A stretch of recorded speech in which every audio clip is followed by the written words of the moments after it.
So Moses, when he came down, மோசே கீழே இறங்கி வந்த பொழுது people are all worshipping the idol. ஜனங்கள் எல்லாம் ஒரு விக்கிரகத்தை ஆராதித்துக் கொண்டிருக்கிறார்கள். Moses got very angry. மோசேக்கு மிகவும் He கோபமானது. just broke all the 10 commandments at one time. கர்த்தர் எழுதி கொடுத்த அந்த கற்பலகைகளை அவன் ஒரே இடத்திலே தூக்கி போட்டு உடைத்து விட்டார். To on a lighter note, சுலபமாய் சொல்ல வேண்டுமானால், எளிதாய் சொல்ல வேண்டுமானால், சொல்லணும்னா for a lighter note, ஒரு ஜோக்காக சொல்ல வேண்டுமானால், the only person who broke all the 10 commandments at one time is Moses. ஒரே நேரத்துல எல்லா 10 கட்டளைகளையும் உடைத்த ஒரே நபர் யாருன்னா அது மோசே தான். நாங்க யாருமே எல்லாம் ரொம்ப சீரியஸா இருக்கீங்க. நல்ல கரங்களை ஆமென் சொல்லுவோமா? ஆமென். See, Moses broke all the 10 commandments not because he broke it through his action but because of the anger that he had towards the people. தன்னுடைய செயல்களினால அல்ல, ஜனங்கள் மேலே கொண்டிருந்த கோபத்தினாலே அந்த 10 கட்டளைகளை அவன் தூக்கி போட்டு உடைத்தான். What irritated God was when God saw people worshipping the idol, God stopped speaking with Moses. தேவனை அங்கே எரிச்சல் படுத்தினது என்ன? ஜனங்கள் விக்கிரகத்தை ஆராதித்துக் கொண்டிருந்ததை அவர் பார்த்தபொழுது மோசேயிடத்திலே பேசுவதை அவர் நிறுத்திவிட்டார். God said, get back down. கர்த்தர் மோசேயிடத்திலே சொன்னார், நீ கீழே இறங்கி போ. Get back down immediately. நீ கீழே இறங்கி போ. Your people are worshipping an idol. ஜனங்கள் அங்கே விக்கிரகத்தை ஆராதித்துக் கொண்டிருக்கிறார்கள். This is what God will tell to us if we are standing before God and them. If we are standing before God and a person and trying to take everything to God for them, ஒரு இன்னொரு மனிதனுக்கும் தேவனுக்கும் இடையே நின்று கர்த்தருக்கு முன்பாய் நாம் நின்று கொண்டு இன்னொரு மனிதனுக்காக எல்லா காரியங்களும் கர்த்தரிடத்திலே நாம் கொண்டு போவோமானால் இதை தான் கர்த்தர் நம்மிடத்திலேயும் சொல்லுவார். ஆமென். ஆமென். வளர்ந்த கிறிஸ்தவர் அல்லது கிறிஸ்தவர்களா இருக்கிற நாம் ஜெபத்துக்காக தேடணும்னா யாரை தேடணும் தெரியுங்களா? கர்த்தருடைய பாதத்தை தேடணும். நல்லா ஆமென் சொல்லுங்களேன். ஏதோ நீங்க பலவீனப்படுகிற சில சூழ்நிலை வர உங்களால ஜெபிக்கவே முடியாது.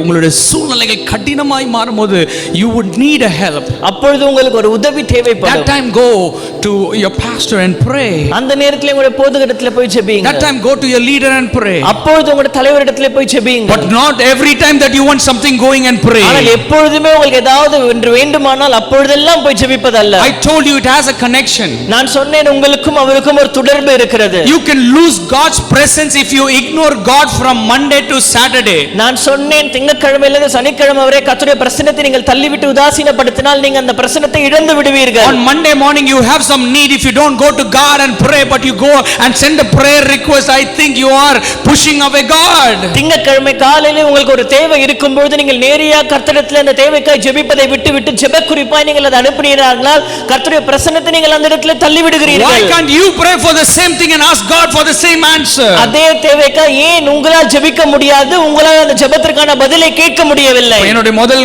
பாயிண்ட் என்ன சொன்னேன்? How can we lose God's presence? எப்படி தேவனுடைய பிரசன்னத்தை நாம் இழந்து விடுவோம்? எப்படி இழுப்போம்?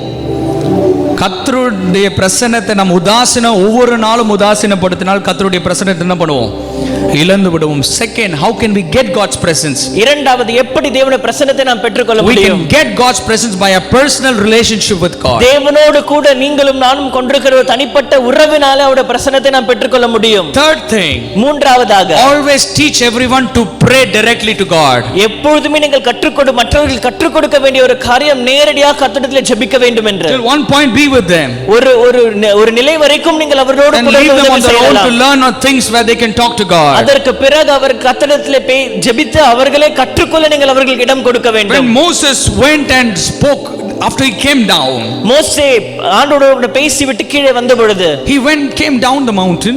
மலையிலிருந்து மோசே கீழே இறங்கி வந்தார். After all these incidents, இந்த எல்லா சம்பவங்களுக்கு பிறகு Moses goes to the tabernacle to pray. மோசே ஜெபிக்கும்படியாக தேவனுடைய கூடாரத்திற்கு போகிறார். And all the people come to the door and watch Moses. ஜனங்கள் எல்லாம் தங்கள் கூடார வாசல்களிலே வந்து நின்று கொண்டு மோசேயை பார்க்கிறார்கள். See, they didn't have a desire to go into God's presence and pray with Moses. அவர்கள் மோசேயோடு இணைந்து தேவனுடைய கூடாரத்திற்குள்ள போய் ஜெபிக்க கர்த்தருடைய பிரசன்னத்திற்குள்ளே போக அவர்களுக்கு வாஞ்சை இல்லை. But they want someone to intercede for them. தங்களுக்காய் வேறொரு மனிதர் போய் கர்த்தரிடத்தில் ஜெபிக்க அவர்கள் எதிர்பார்த்தார்கள். This is not the right faith in Christ. இது கிறிஸ்துவுக்குள்ளான இருக்கிற ஒரு நல்ல ஒரு விசுவாசம் அல்ல. To make it short, சுருக்கமாய் சொல்ல வேண்டும். Moses tells God is saying, Moses, you go, I'm not going to come with you. Moses, you go, I'm not going to come with you. கர்த்தர் மோசேயிடத்தில் சொல்றார், மோசே நீ போ, நான் உன்னோடு கூட வரவில்லை. And Moses says, no Lord, please come with me. மோசே சொல்றார், இல்ல ஆண்டவரே நீங்கள் வர வேண்டும் என்று. And he says, without your presence I will not go anywhere. உம்முடைய பிரசன்னம் இல்லாமல் நாங்கள் And he says, God, show me your glory. உம்முடைய மகிமை எனக்கு காமிங்க ஆண்டவரே என்று கேட்கிறார். ஆமென். நல்ல கரங்களை வைத்து ஆமென் சொல்லுவோமா? What is glory? மகிமை என்றால் என்ன? Glory is nothing but the popularity of a person. மகிமை என்றால் ஒரு மனிதனுடைய பிரஸ்தாபம்.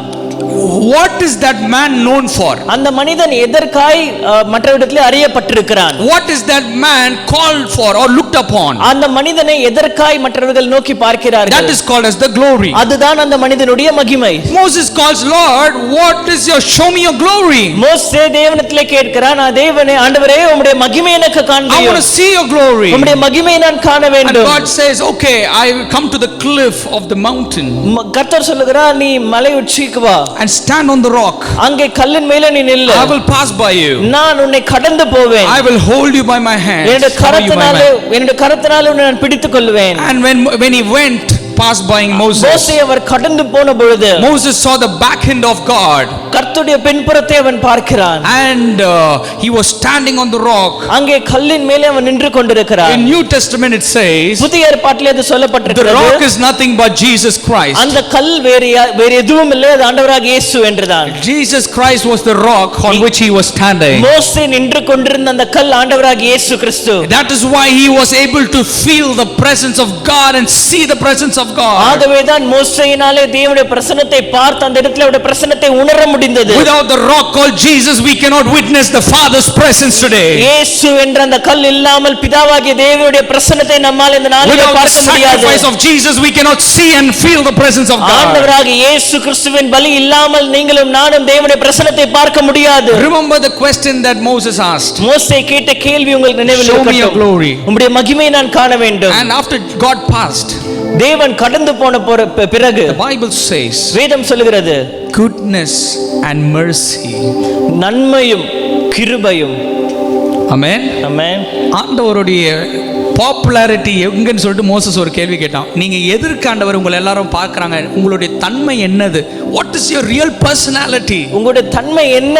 What is your glory? உங்களுடைய மகிமை என்ன? What is that you are known for generations to generations? இத்தனை தலைமுறைகளாய் நீ எதற்காய் அறியப்பட்டிருக்கிறீர்? And the answer comes in that portion. அந்த பகுதியிலே அதற்கான பதில் வருகிறது. It says goodness and mercy. நன்மையும் கிருபையும். நன்மையும் கிருபையும், அது இரக்கமும் நிறைந்த ஒரு கர்த்தர் என்று அழைக்கப்படுகிறார்.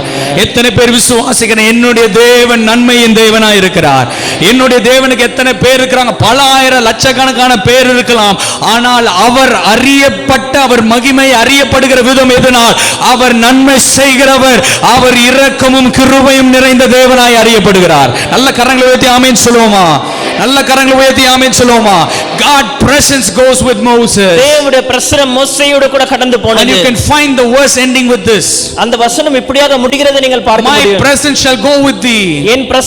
என் சமூகம் உனக்கு முன்பாய் செல்லும். And you will find rest. நீ இளைப்பாறுவாய். You will find rest. அங்கே இளைப்பாறுதல் நீ காண்பாய். In this world it is filled with stress. மிக சோர்வுகள் நிறைந்த ஒரு உலகத்திலே நாம் வாழ்ந்து கொண்டிருக்கிறோம். If you go to everyone's life and if you go deeper into their life, ஒவ்வொருடைய வாழ்க்கையில நீங்கள் ஆழமாய் போய் பார்ப்பீர்களானால், inside them there is something called stress. அவர்களுடைய வாழ்க்கையில நீங்கள் பார்த்தால் அவர்களுக்குள்ளே ஒரு சோர்வு ஒன்று இருக்கிறது. Stress ஒரு மன அழுத்தம். Stress.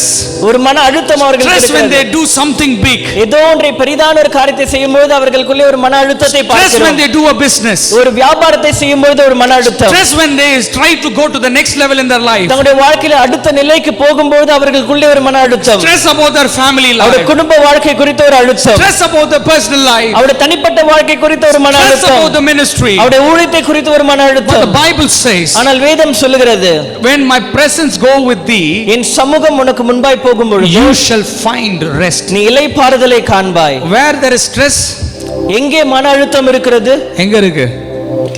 எங்க பிரசனம் இல்லையோ அங்க மன அழுத்தம் இருக்கும்.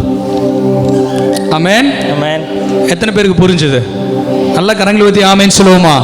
God promises rest. கர்த்தர் இளைப்பாறுதலை நமக்கு வாக்கு பண்ணுகிறார். When you do a business, நீங்கள் ஒரு வியாபாரத்தை செய்யும் பொழுது, when you feel a stress, உங்களுக்குள்ளே ஒரு மன அழுத்தத்தை நீங்கள் காணும் பொழுது, you have left God's presence somewhere in that business. அந்த வியாபாரத்திலே நீங்கள் தேவனுடைய பிரசன்னத்தை ஏதோ ஒரு இடத்துல இழந்து விட்டீர்கள். If you are doing a work, நீங்கள் ஒரு வேலை செய்து கொண்டிருக்கும் in your பொழுது, job, if you feel a stress, நீங்கள் உங்களுடைய வேலையிலே ஒரு அழுத்தத்தை நீங்கள் காணும் பொழுது, you have left God's presence somewhere. நீங்கள் தேவனுடைய பிரசன்னத்தை ஏதோ ஒரு இடத்துல விட்டு விட்டீர்கள். In your ministry, உங்களுடைய ஊழியத்திலே if you feel the stress, நீங்கள் அழுத்தத்தை எங்கேயாவது உணர்ந்தால், we have left God's presence somewhere. நீங்கள் தேவனுடைய பிரசன்னத்தை எங்கேயோ விட்டு விட்டீர்கள். Because Bible says, வேதம் சொல்லுகிறது, my presence shall go with thee, என் பிரசன்னம் என் சமூகம் உனக்கு முன்பாய் செல்லும். and when my presence go with thee, என் சமூகம் உன்னோடு கூட வரும் பொழுது you will find rest. நீ இளைப்பாறுதலை காண்பாய். Amen. ஆமென். நாம் பெரிய காரியங்களை செய்யும்போது பிரச்சனைகளும் ஸ்ட்ரெஸ்ஸும் வரலாம், அது உங்களை தொடாது. என கர்த்தருடைய பிரசன்னம் அந்த இடத்தை நிரப்பிவிடும். நல்லா ஆமென் சொல்லுவோமா? அப்ப எத்தனை பேர் சொல்றீங்க, என் வாழ்க்கையில நிறைய ஸ்ட்ரெஸ்ஸோட நான் உட்கார்ந்து கொண்டிருக்கிறவங்க மட்டும் கரங்களை ஊத்தி ஆமென் சொல்லுவோமா? நல்லா ஆமென் சொல்லுங்களேன். அப்ப இதுக்கு தீர்வு என்னன்னா, நீங்க கர்த்தருடைய பிரசன்னத்தை வாஞ்சிங்க. Ask for God's presence. தேவனுடைய பிரசன்னத்தை நீங்கள் கேட்க வேண்டும். How many of you wants God's presence in your life? எத்தனை பேருடைய வாழ்க்கையிலே கர்த்தருடைய பிரசன்னம் வேண்டும்? நல்ல கரங்களை ஊத்தி ஆமென் சொல்லுங்களேன். ஆமென். How will you lose God's presence? எப்படி தேவனுடைய பிரசன்னத்தை நாம் இழந்து விடுகிறோம்? எப்படி இழப்போம்?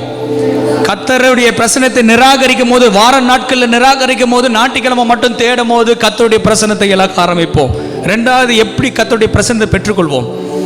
தனிப்பட்ட உறவினால் கர்த்தருடைய பிரசன்னத்தை பெற்றுக்கொள்கிறோம். மூன்றாவது, எப்படி நம்மளுக்கு இளைப்பாறுதல் கிடைக்கிறது? கர்த்தருடைய பிரசன்னத்துக்குள்ளாக இளைப்பாறுதல் கிடைக்கிறது. ஓகே.